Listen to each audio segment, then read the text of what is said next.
We're going to talk about the boys. Hello. Hello. Hello. This is how this podcast is starting. Hello, welcome back to this podcast. I'm joined with Adam Moon. How are we? That's the last time I do that. Yes, I am well. How are you? I'm well, yes. It's the same day I'm recording the Thor Love and Thunder podcast that you guys call yourself. I'm wearing the same shirt for obvious reasons. But yeah, no, I'm well. I'm about as well as I was 3 hours ago, and Reese asked me the same question. I'm still doing very well, mate. But you doing okay? How was you met David Harbour at LFCC? Yes, I did. That was really cool.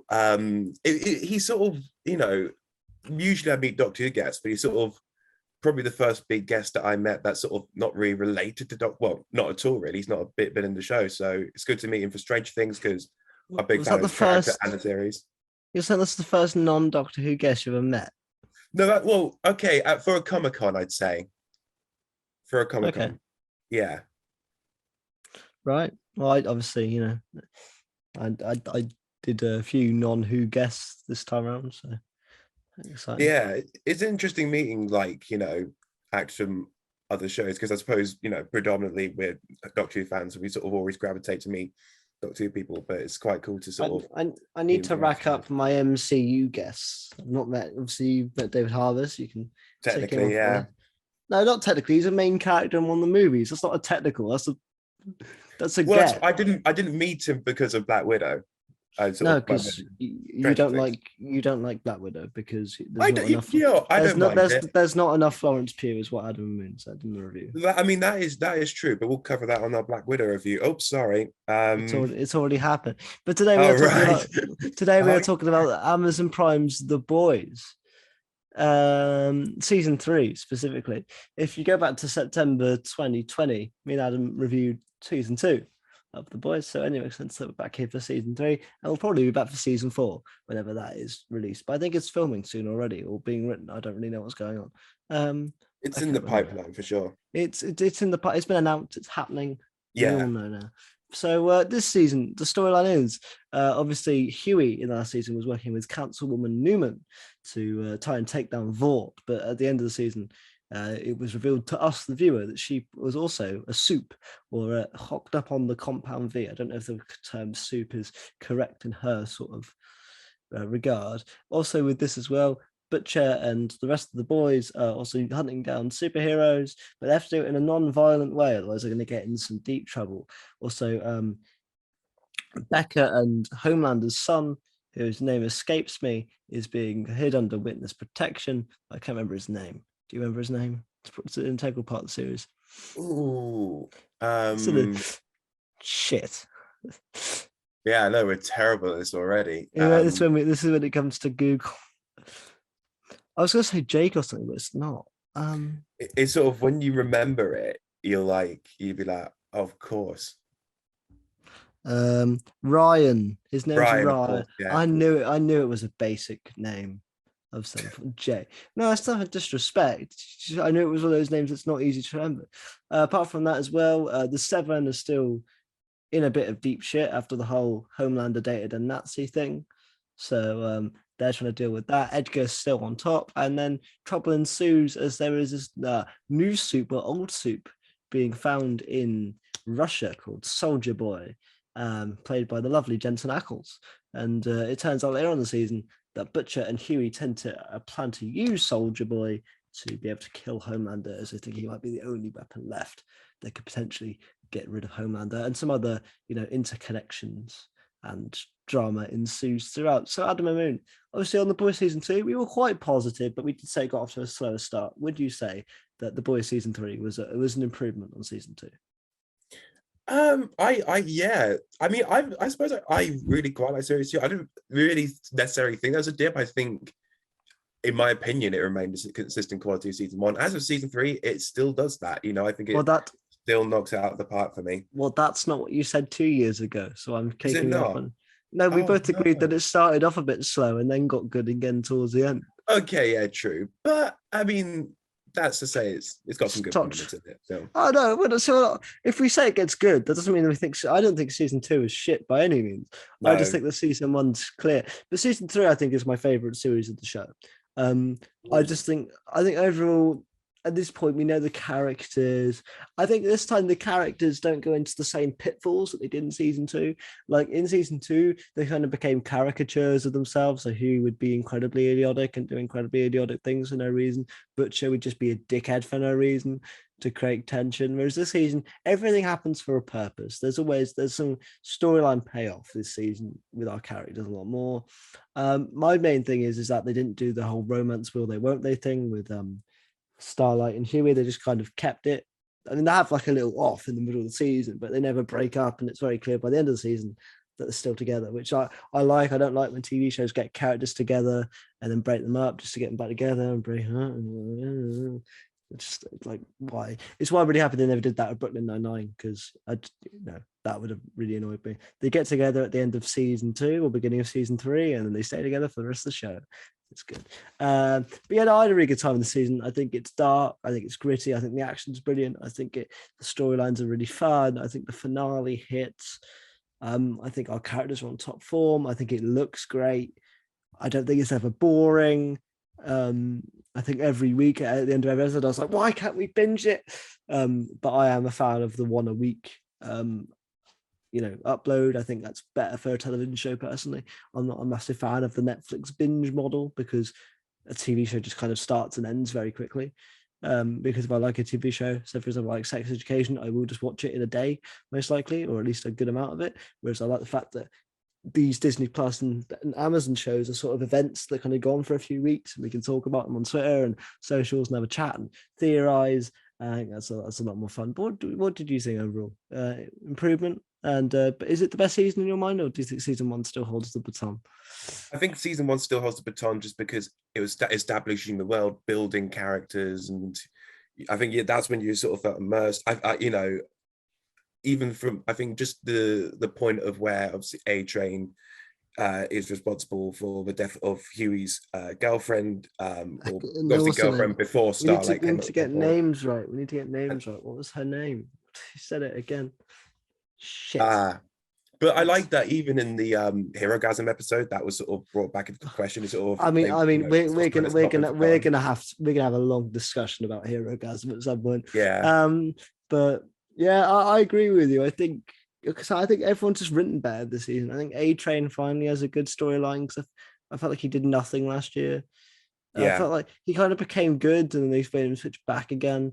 What did you make? I did have an issue though. I don't like the first 3 episodes out on the first day, and I would much rather it be 1, 1, 1, because you get 3 and you get in that binging mood. We watched the first 3 episodes together. We did. When you were in Cardiff. But I don't know. I'm just not a fan. Although these episodes take out on June 3rd, so I'm counting this as my birthday series, because for my birthday.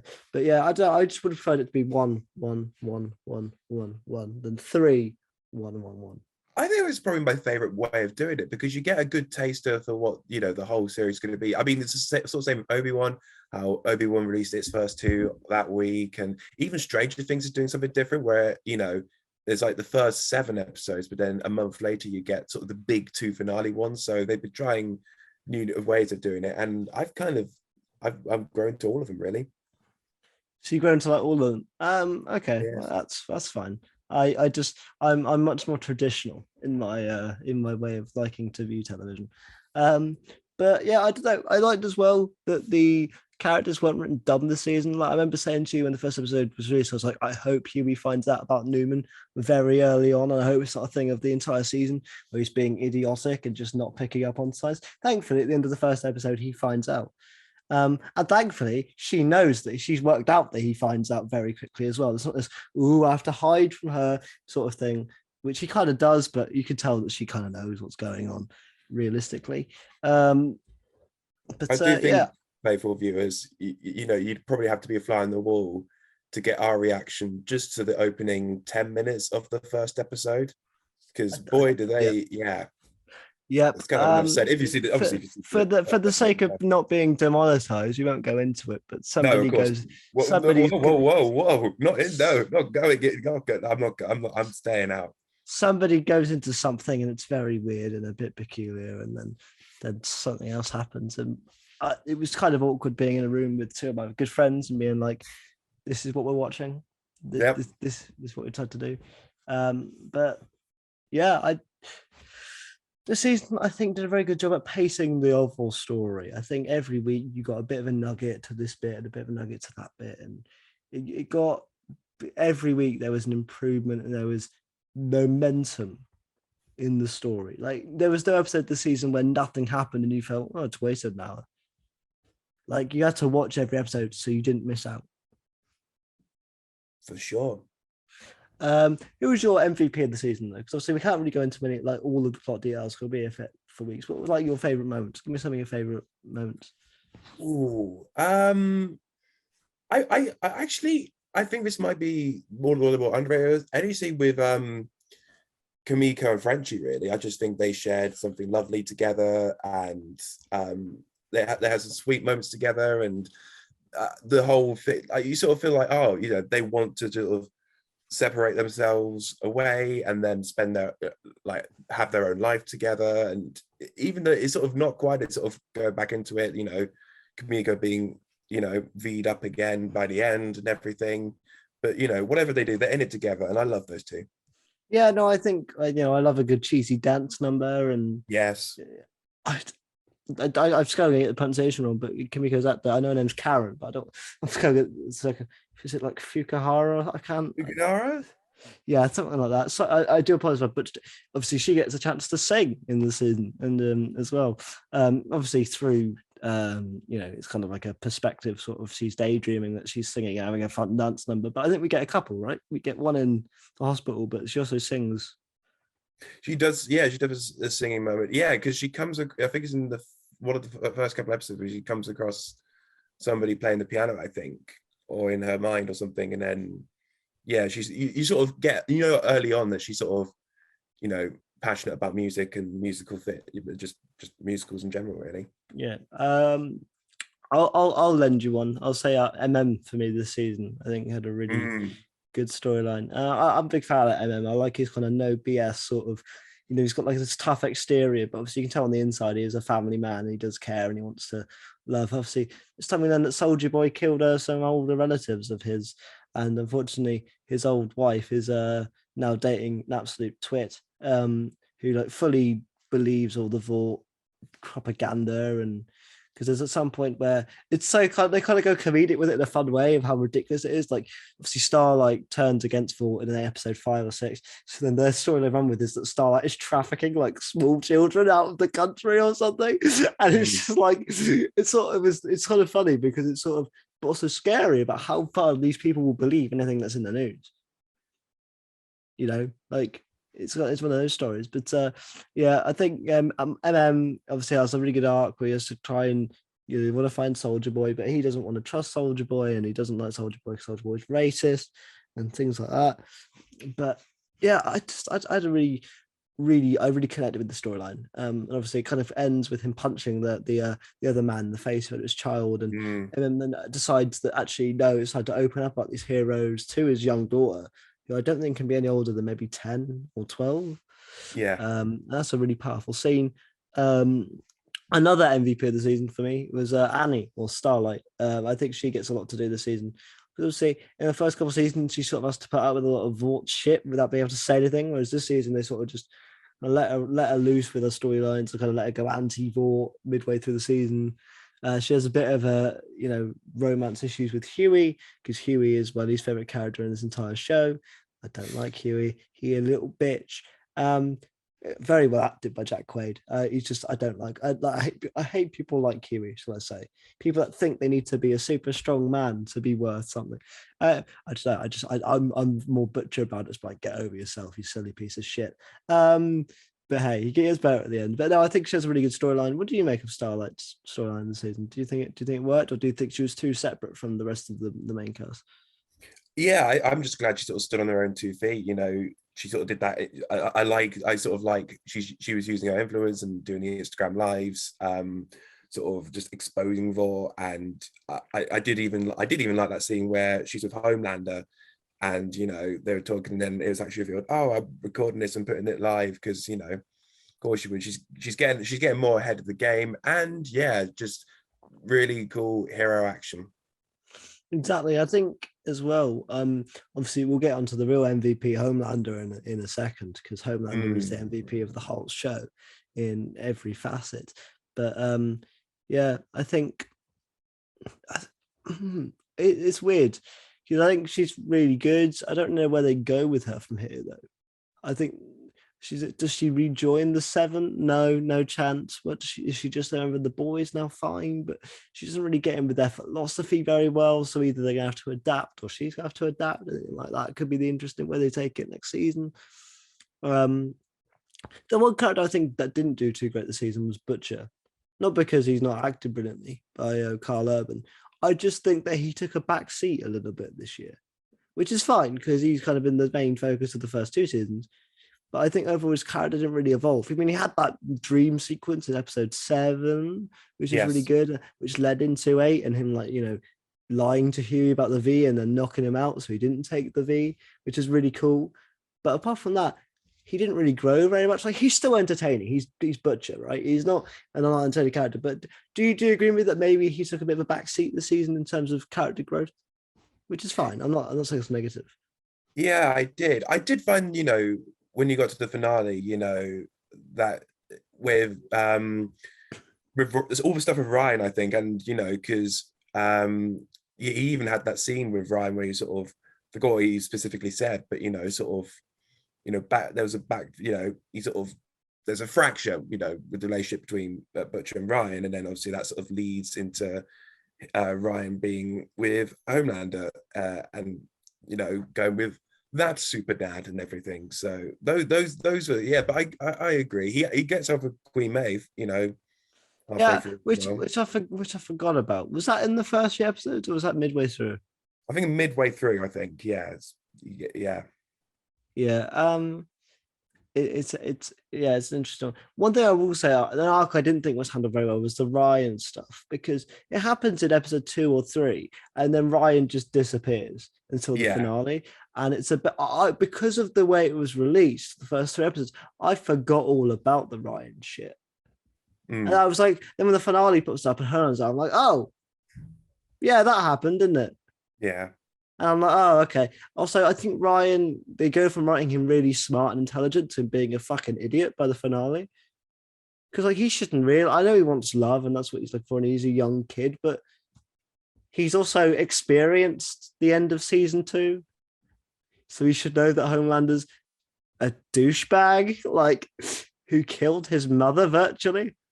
But in this season, he just forgets about it. I knew that that's where they were going to go. I knew that they're going to go down the evil Homelander route, and I'm fairly sure. Here's a spoiler for you that by the end of the season, it'll be Ryan that could potentially be the one that they need to use to kill Homelander. I think that might be where they're going. Maybe that's just a shot in the dark, but I just felt that Ryan this year suffered because he went from being a smart kid in the season 2 to becoming a dumbass in season 3. In season 2, he was somebody that could match Butcher and sort of go through Butcher's bullshit, and sort of he was very good at picking up what people were lying. He was a smart kid, written quite well. Obviously, being Becca's son, had a lot of wit like Becca did. And this season, everything someone says face value is like, "Why'd you say that?" And then Homelander's like, "I love you, son." He's like, "Okay, Dad."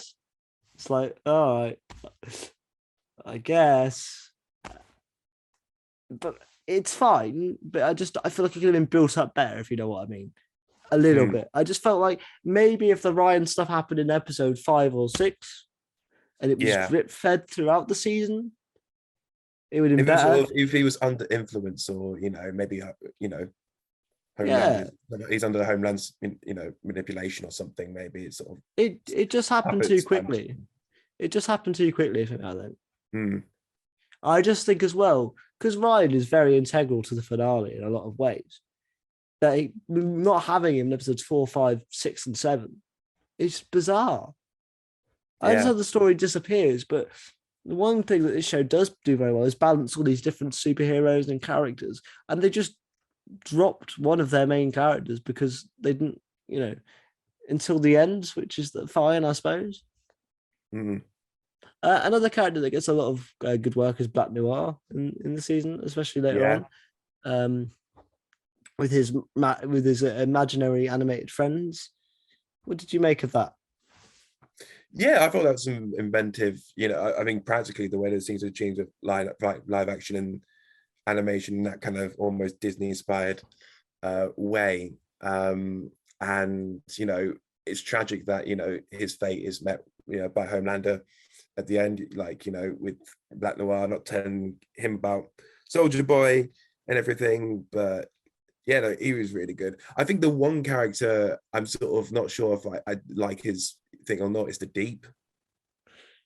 Yeah, he just feels like a bit of a meme at this point. Mm, Like he had a very good arc last season. Actually, he was one of my favorite characters last yeah. season with the Freshka and got it's a Goran Visnich, obviously my boy Nikola Tesla. Mm, Last season and this season he just becomes a moron and he's having sex with an octopus or something. I don't know, but yeah. like he also I don't know. I mean, I don't like what they did in the first few episodes with A Train. I because the one thing about A Train last season was, if I don't remember correctly, he sort of becomes good for a little bit briefly. And this season, he just reverts to being Homelander's little bitch Yeah. again. I like the stuff they had with Black Hawk or Blue Hawk, Black Hawk. That stuff was good. I Mm, didn't mind that. But the first half of the season, obviously, we meet this new superhero, Alex, who seems like a good guy, gets murdered brutally by the end of episode 4, I want to say. Um, yes. um, and it's revealed that A Train sided with Homelander and again. I'm like, fucking why? It's like I understand obviously they want to create controversy, but it just feels like sometimes characters conveniently forget certain parts of things they learned in the last season so that they can continue it onto this season. Mm, And there's the only few pitfalls this has. But yeah, let's talk about that A-Train storyline with the racist superhero. I thought it was handled well. I thought the reveal that they gave him his heart as a sort of fuck you is really dark and sort of fucked up. I can't. We gave you the biggest racist heart that killed a bunch of black people and paralyzed your brother. It's a bit like, oh shit. um, but yeah, that storyline kind of goes somewhere and it kind of levels out Adrian a little bit because it shows that you can't get everything by just having superpowers and being the good PR boy. Because at the end of the day, he loses a relationship with his brother. Sorry, which is interesting. yeah. It yeah, it's one of those where A Train and Deep. I don't really know where we go with them from here though. It's hard to say. I mean, those scenes with the Deep, you sort of almost manipulated by his sort of girlfriend or partner. She was sort of like goading him on and just even forcing him to eat the octopus when during the dinner scene. I was like, oh my, he sort of, and then those kind of moments, she was sort of masterminding the whole thing, really. Yeah, and just kind of made you with the deep go. Were you meant to feel for the deep, or you meant to not feel Mm, for the deep? Because the issue is they're at the deep like an absolute asshole. So it's kind of tricky because the deep's doing things that you don't like, but he's also got a bitch wife who clearly doesn't care for him. So do you want the deep to be happy? Because if the deep's happy, then he's like, doing really bad shit. But also his girlfriend's an asshole as well. So it's tricky to kind of know what they want from the viewer there. And it's not, I don't think it's written too well. I think the actor playing him is really fun. I think it was just a great performance. But Chance yeah, Crawford. yeah, very fun. And I don't know if you saw the trailer for the Deep Dude Where's My Dolphin on the Vault YouTube channel, but Yeah, I think if I you have, did. Yeah. if you haven't, I definitely recommend giving it a watch. But yeah, I don't know. It just kind of feels like the season there isn't much place for them to move and go, and I don't really know what their purpose is now. Like obviously Queen Maeve gets thrown out of the show at the end of the season. I get a happy ending, which I'm really happy with in this universe because nobody gets a happy ending in this universe. No. Obviously, it's left open ended, so she can come back, and she probably will come back at some point for if they need any help. They're like, oh, who could we call? I know, Queen Maeve. Um, but yeah, what do you think about that? Do you think it was the right time for Queen Maeve to get out of the? Yeah, I think so. I think, she's, story wise, they've done everything that I think they could have done with her. I think, uh yeah, she became powerful to the team really. And at the end of the day, I definitely think feelings have come full circle by the time she makes that sacrifice, and then obviously she's not there, but living happily, and as you say, it's a good ending, despite the fact that no one really gets that much of a good ending anymore in the show. Exactly right. Let's talk about Homelander very quickly then. Homelander Oh yeah. has a very good season. Obviously, starts off with Stormfront still alive to be revealed, still alive, Mm. um, and but obviously very burnt and very not with it. She still wants to create the super Nazi baby, which that word alone is probably getting me demonetized. But hey, that's what they say. And Homelander's like, you are off your rocker, love. It's not happening. So she just kills herself, and it's very weird. And then that scene that kind of sets Homelander off for the season though, because in that scene we see him convince a young child to commit suicide. I can't believe I'm saying this, but this is what happened in the show. So, very powerful stuff. Obviously, not enjoyable to watch in the slightest. You're sat there on the edge when he's like, "You should do it." He's like this young lass who, thinks she's going to be saved by her favorite superhero, and then, yeah. When you were watching that, what were you thinking? Well, the stuff with Stormfront was super dark and super disturbing.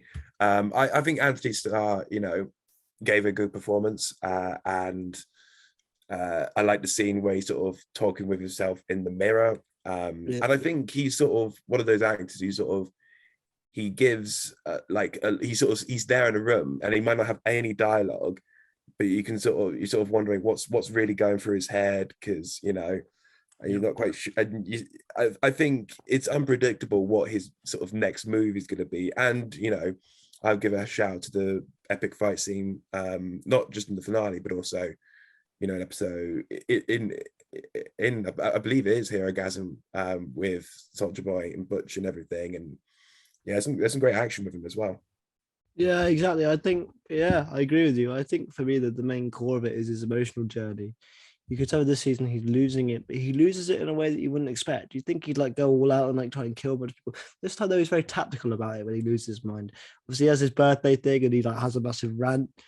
He gets rid of Stan Edgar quite early on, thanks to Councilman Newman, which is a shame because I really liked Edgar and I love the actor, but I can't remember his name. But Giancarlo Esposito, who of course Star Wars fans as Moff Gideon in Mandalorian, and Gus in Breaking Bad.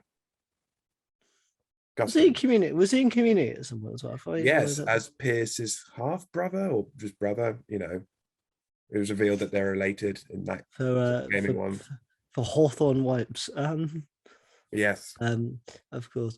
Yeah, I just have to say, I think Homelander is the MVP of the show in every sense of the word. I think his storyline's brilliant this year. It's obviously difficult to get into because it's sort of not done yet. It's sort of like a stepping stone for him. Obviously, kills Bat Noir, kills Alex, rest in peace, my homie with the same name as me. Which we never really figure out what his power is. We know he can sing. We never really find Yeah. out what his power is. I think it's a funny little joke. I mean, Yeah, you you even say have he's Soldier Boy sing in the sort of flashback to those cheesy sort of yeah, 80s, 70s, 80s music videos. exactly. But yeah, I think Anthony Starr is the MVP of the show, like you said. I think he's one of those actors that in every scene, even when there's no dialogue, you feel like he's always acting. You feel like he knows the camera's on him and he's always in character. Right, Yeah. let's get on to our new character then. Soldier Boy, Jensen Ackles. I Who really enjoyed his showrunner Eric performance. Kripke pretty much brought over from Supernatural. Yep. I have to say, I really enjoyed it. I think his performance was brilliant. I didn't enjoy what he was saying or doing because he was incredibly racist, misogynistic, and a bit of a cunt. But yeah, really good performance from Jensen Ackles. Yeah, rather intense, and he's sort of got that, there's that sort of parallel with Captain America or being patriotic, and sort of in the fact that they sort of he's in stasis and then obviously he's resurrected and come back into the modern day and adapt and everything like that. And yeah, Well, because they sort of build him up as this Captain America type, that they, oh, he was the patriotic Mm, one. So when obviously you get those beats with Captain America, they know what they're doing. They're kind of playing it like that. But then you realize, mm, oh, actually, he's the anti-Captain America because he's a yes. fucking knob. And he doesn't give a shit about anybody except himself. And the reveal that his team actually turned against him was really interesting. I kind of like how he was like the second half of the season was him tracking down his old teammates one by one, sort of thing, which also led to us having some really cool powers. I mean, you had that. You had his missus, so I can't remember what her power was. She helps Seth Rogen wank off. Yeah. And that you have the Tornado Twins, or what TNT Twins, or whatever they're called. Um, you have Black Noir, who's obviously there, and you have the Dream Guy. Okay, the guy that will leave you in dreams for the rest of your Mm, life unless he wakes you up. So there's a lot of people there. But yeah, Soldier Boy, and the reveal that Homelander was his dad, I thought that was obvious. I can't lie. You know what I mean? I didn't see mm, it coming. It's one of those where I was like, there's going to be a twist there somewhere. They're probably be related, or they're probably be from the same sort of gene or chemical, or they've grown in the same sense. I thought that was going to be okay. So when that happened, I wasn't that surprised. But yeah, I thought overall really good performance and a character that I'd love to see again. maybe, I don't know. I I'll don't. just, If they're not dead, they're coming back. It's a superhero show. If they're mm, not dead, they're coming back at some point. I'm not saying in the yeah. immediate future, but I feel like if they do say season 5, maybe into like a season 6, you could get Mm. them come back, sort of thing. Yeah, I definitely don't think they'll bring him back right away in like the first few opening episodes of season 4. I definitely feel like if they're going to bring him back, it won't be for a good while yet.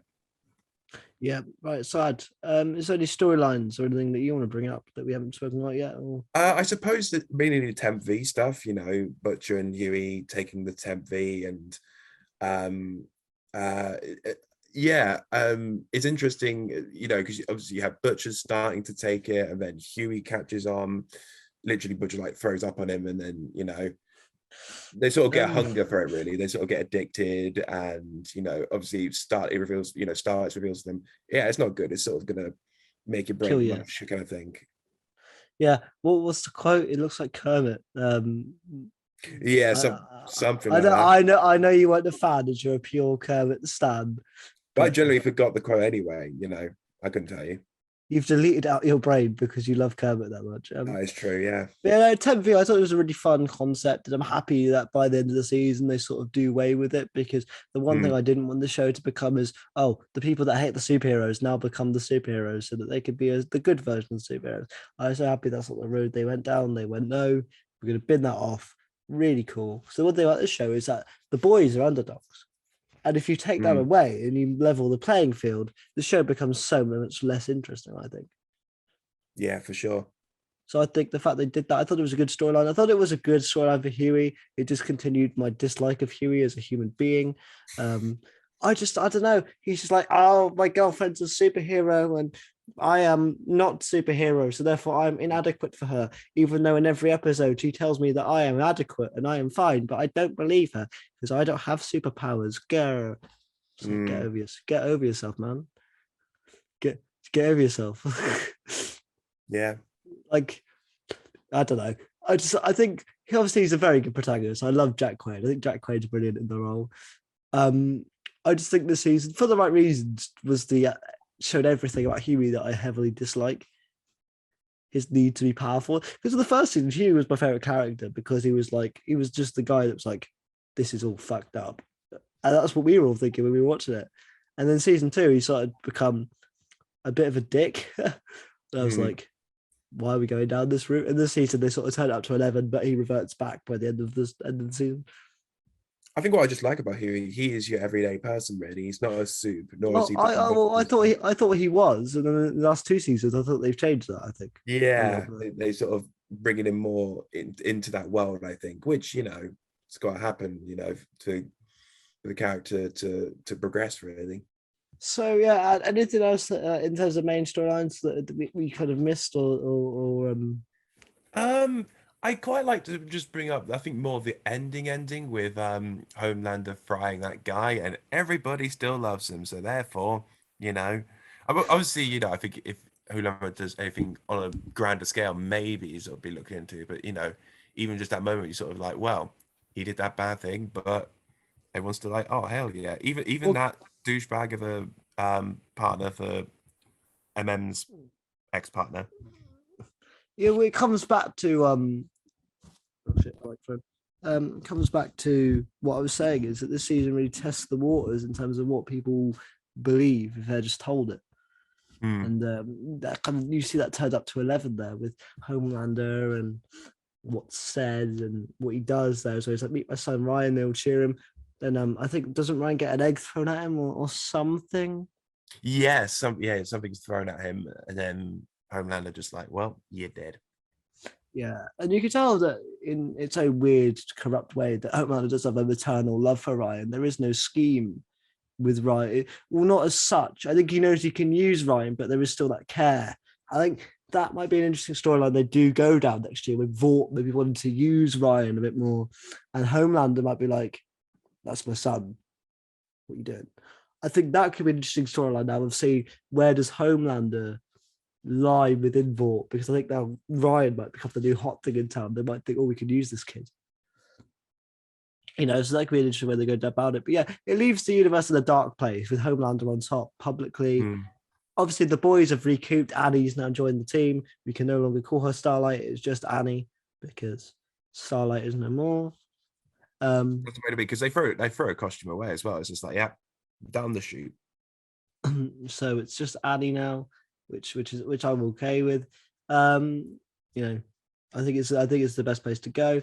One person I actually didn't speak about was Ashley. Ashley had an interesting one. She obviously, I think at the beginning of last season we saw her hair was beginning to fall out, and this season it's thought that she's wearing a wig the whole time.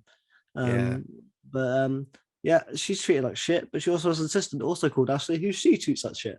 So the revolving door of assholes is a thing here. Mm. I thought that was interesting. I want to see where that goes in terms of Vought. I think Stan Edgar will be back next season to perhaps put something in line. But I think we've been holding off long enough. We need to talk about that episode, and that episode being Hero Gasm. Yeah. Look, when the boys has a warning on the screen to say you might find this disturbing, and I think even says something like, "If you don't, you've got problems" or something. I think it's in the text. I mean, how do we go about this, mate? Did you enjoy the Hero Gasm? I mean, it was something well, no, of course I can't, well, no word of lie, I had experienced as a viewing experience. And I mean, you really got a sense of what it kind of was all about. And lots of mad, weird stuff going on. A poor who got completely Covered. Yep. yeah, Yep. and stuff like that. Yeah. And they We don't hold saw back, I suppose. So we saw our old boy Termite from the first episode reappear again, who I think gets stomped on, I think, by Homelander, if I'm not mistaken. Yeah. The Hero Gasm was fun. I mean, the reason I want to talk about though is for that end battle, that kind of Homelander, Huey, Butcher, Soldier Boy fight. It was a lot of fun. I don't know, was Huey there actually? I don't know who he wasn't though. He was with Annie. Well, I think he turned up a bit later in the fight, but yeah, it started off with Butcher, Soldier Boy, and Homelander, and then Huey joined the fold. Yeah, really good fight. I think that was probably the best fight of the season. I think the finale fight fell a bit flat for me because I think it just turned into the tropes of they want to go kill Homelander. They got the chance to, but that means Ryan will die, which means they won't do it. And then Queen Maeve was died. And I thought, oh shit, that's a sad ending. Oh, she's not dead. I was like, oh, well, I wanted Queen Maeve to die, but it just felt like why resurrect her for no reason, sort of thing. I sort of liked in that last battle, Huey sort of, I liked he sort of was smart enough to sort of go, well, actually, if we literally whoosh up the lights and, that will help Starlight. Yeah, I like the fact that that's how he does it. He decides that, no, he's okay with her being the hero. That's sort of his arc this year, is that he actually learns, no, she's worth it. And I'm being a fucking idiot, which I'm happy is what he realizes, because that's what I was thinking the whole time is you're moronic. So I'm happy that's what he learns. But yeah, I think overall season was really good. I think the finale was really good in the episode. I just thought that it didn't shock me anything that happened. Like, as soon as Ryan was introduced in that episode, I went, "Well, that's going to be the thing." They have an opening to kill Homelander, but but Butcher won't do it because that will harm Ryan, and that will be the big catalyst, sort of thing. Right, in terms of series, if there's no, I don't think there's too much more to mention. Obviously, we could go more in depth, but we'd be here forever. There's so much to talk about with the series of the boys. So if we quickly give it a number score, and we can perhaps talk about season 4 and where we want the show to go, where we think it will go for the next 20 or so minutes. But if you had to give it a score out of 10, what would you give it? Ooh, probably an 8.5. Oh yeah, I'll go 8.5. I think we gave the last season the 7.5 if I remember correctly. So I think Yeah. I to think pop it's it, one I up was from probably that. So yeah, 8.5. I agree. I think overall really fun. I think the show, they know what they're doing. The showrunners, I think, is really good. Yeah, I'm excited to see where they go next. But where do you think it will go next to Adam and Moon? Ooh. Um. Oh gosh. I think more with Ryan. I hope. I kind of think that will be, how Homelander, you know, now that sort of Ryan's sort of siding with him, how that relationship will grow, whether he ends up becoming an asset of, Vought and the Seven and everything like that, whether he literally sort of becomes something. I'm intrigued to know if they'll sort of keep him that age, or whether I don't know. I don't know if we'll get so much of a time jump, but it'd be quite interesting to see if he sort of. I hope we don't. I don't. I'm No. not a fan of the old time jump. I'm not. I think it's a cheap way of writing things to have changed in time and stuff. Because if there's a time jump, what will happen is the boys would have like departed and they'll be in different places. You got to get them back together. I think the fact they were so united, I want to see a season where they are united for a bit, because we had 3 seasons where they're a bit at each other's throats. I think the kid actor who plays Ryan's fine. I think Oh yeah, no, absolutely. The older he gets, I think the better he'll get personally. I mean, it's like, the kids of Stranger Things, how, so weird to think how young they were in season 1, but they're practically adults now. I'm still only two episodes in, but I shall get there. I think the future's bright for the boys. Obviously, I think in between the next season of the boys, we might get a new season of Invincible, which is exciting as well. Which is the show that you've seen that, right? I have, yes.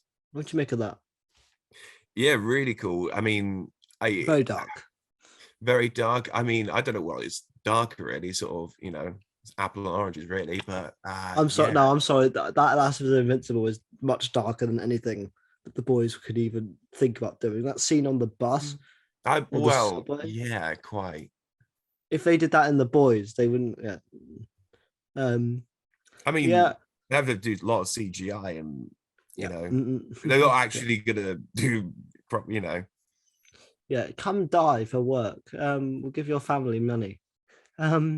No, but I think it's time to wrap it up now, mate, in terms of this podcast. It's been a bit shorter today, but there's obviously no point just waffling for longer if we don't need to. And obviously, I've already done a podcast today, so my voice is beginning to hurt a little bit. And it's very hot in the UK, so just sitting in one place for a long time is also very uncomfortable. But yeah, I'd thank you for joining. No worries. So obviously, you'll be back again soon at some point. So it'll come out, do something. People are still saying to do a Brooklyn Nine-Nine podcast. We will get around to it when there's a free week. It's one of those fun ones, like Community, where we just chat about it and have a good time. Yeah. Is there anything you want to shout out? Any socials or anything like that? I don't know if there is anything to shout out. Really. Any TV shows for people to binge? Oh, well, I suppose I'll just talk about what I'm going through currently. I'm halfway through season 2 of Only Murders in the Building, and that's pretty good. Also, it's just started Solar Opposites, which is, if you like Rick and Morty and that kind of animated sitcom, because it's done by Justin Roiland, who works as co-creators. That on that. If you like that kind of thing, that'll be right up your street if you haven't watched that already. And yeah, that's actually shows wise, that's what I've done at the moment. Yeah. Okay, there we go. You can follow Mr. Adam Moon at beer_can_Batman on the socials. Follow me at king_dom. We are starting to ask people for their opinions on TV shows. We didn't get any for the boys this week because we just started it, and I already Oh, took did for. no, hang. Oh, Or did you get I one? I got one. Yes. I didn't. What the hell? Don't worry. I will get. Because I have to make sure that this got right. So I did a tweet. Ryan McGiven put a reply. Season 3, just like season 1 and 2, are great. Fantastic adaptation of the comic and not for the faint-hearted. The ending leaves you on the pull for the next season. So thank you, Ryan. Well, thank you very much, a friend of the show, Ryan McGiven. Adam should have remembered that he had one because it wasn't in my notifications. But no, Adam let us down there. You let us down. No, I'm joking. But if you do want to also contribute, like Ryan did every week now, we will be asking for opinions on things on the Twitter. Next week's show will be Miss Marvel, and then we'll be back with James Bond, which will see Adam come back for that one. You are on that one, right? I'm not. I am, yes. I don't know what it's called, but From Russia with Love. it's a James Bond film. It's a James Bond movie. There you go. Right, we'll see you guys all then. Take care. Bye bye. Bye-bye.